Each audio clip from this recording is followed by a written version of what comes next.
अस्सलाम वालेकुम दोस्तों, आज की वीडियो में हम बात करेंगे एक ऐसे तूफ़ान की जिसने पूरे एशिया को हिला कर रख दिया।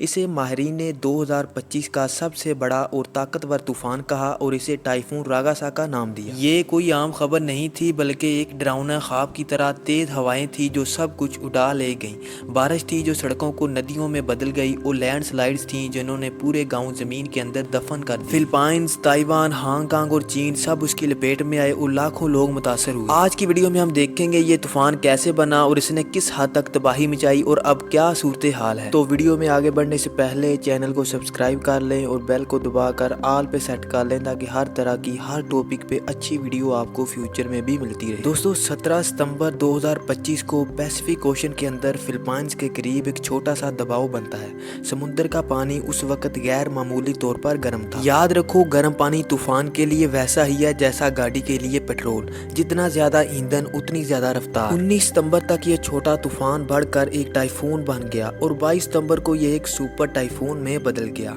सुपर टाइफून का मतलब है ऐसा तूफान जिसकी हवाएं 250 किलोमीटर फी घंटा से ज्यादा तेज हों। रागासा की रफ्तार तो 265 किलोमीटर फी घंटा तक जा पहुंची, यानी एक तेज रफ्तार मोटर बाइक से भी ज्यादा। कागयान एक बड़ा सूबा है जिसके खेत और गांव रागासा की जिद में आ गए। फिर ये तूफान आगे बढ़ता गया ताइवान की तरफ, फिर हांगकांग, फिर आखिर में चीन के जनूबी हिस्सों को लपेट में ले लिया।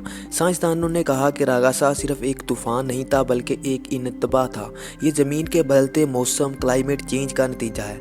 जैसे जैसे ज़मीन गर्म हो रही है समुंदर भी गर्म हो रही है और यही गर्मी तूफानों को ज़्यादा ताकतवर बना रही है। यानी रागासा सिर्फ एक कुदरती आफत नहीं बल्कि ये हमें आईना दिखा रहा है कि जमीन किस हालत में जा रही है। अब आते हैं इस कहानी के सबसे दिल तोड़ने वाले हिस्से पर। दोस्तों तूफान ने फिलिपाइंस पर सबसे पहले हमला किया। शमाली जज़ायर पर बारिश ऐसे हुई जैसे सड़कें नदियों में बदल गईं।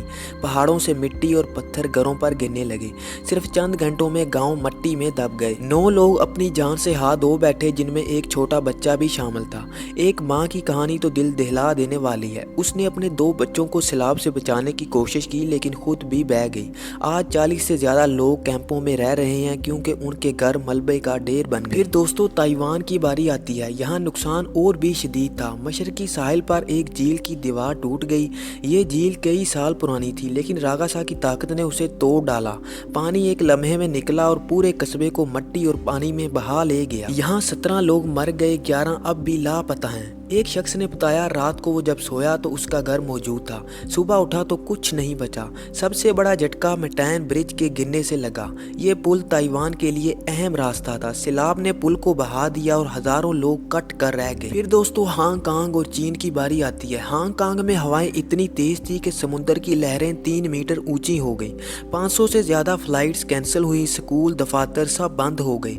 चीन में गांगडोंग सूबे में तकरीबन 20 लाख लोगों को अपने घर छोड़ने पड़े। दरख्त, बिजली, खंबे सब गिर गए। कुल मिलाकर रागासा ने सिर्फ उन ममालिक में ही नहीं बल्कि लाखों दिलों में खौफ और दुख छोड़ दिया। दोस्तों 28 सितंबर 2025 को रागासा खत्म हो चुका है लेकिन उसकी तबाही अभी भी जारी है।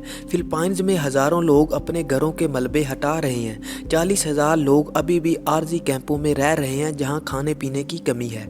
ताइवान में रेस्क्यू टीमें अब भी लापता लोगों को ढूंढ रही हैं। हांगकांग और चीन में सड़कें खुल रही हैं लेकिन नुकसान अरबों डॉलर्स का हो चुका है। और बदकिस्मती से एक और तूफान भी फिलिपाइंस की तरफ बढ़ रहा है। लोग डरे हुए हैं कि ये एक और आफत ना ले आए। अलबत्ता एक अच्छी बात भी है, इंसानियत उभर कर सामने आ रही है। लोग एक दूसरे की मदद कर रहे हैं। रेस्क्यू टीमें दिन रात काम कर रही हैं। दुनिया भर से इमदादी फंड्स भेजे जा रहे हैं। अक़वाम मुत्तहिदा ने भी फिलिपाइंस और ताइवान को हंगामी फंड्स फराहम किए हैं। लेकिन असल सवाल बाकी है, क्या ये तूफान बार बार आएंगे? साइंसदान कहते हैं कि अगर हमने क्लाइमेट चेंज को नहीं रोका तो ये आफत मजीद बढ़ेंगी। दोस्तों टाइफून रागासा से हमें ये सबक मिलता है कि हमारी जमीन खतरे में है। ये सिर्फ फिलिपाइंस या ताइवान की कहानी नहीं, ये हम सब की कहानी है। अगर हम क्लाइमेट चेंज को रोकने के लिए कदम नहीं उठाएंगे तो आने वाले सालों में ये आफात मजीद बढ़ेंगी। आई होप कि आपको वीडियो पसंद आई होगी। मिलते हैं नेक्स्ट वीडियो में इंशाअल्लाह। अल्लाह हाफिज।